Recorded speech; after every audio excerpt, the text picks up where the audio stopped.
જય ગૌ માતા। આજે એબીસીસી ઓર્ગેનિક પ્લાન્ટ ઉપર ગાયોનું આગમન થયું।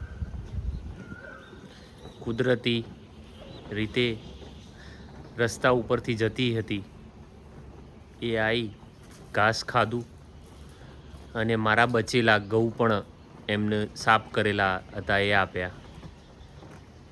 નિરાંતે ખાય છે। જય ગૌ માતા। આ અમારો પ્લાન્ટ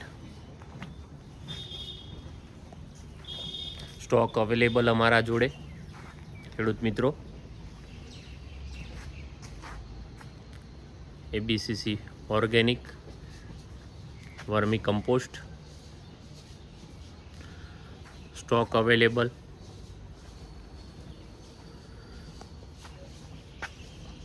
જય ગૌ માતા।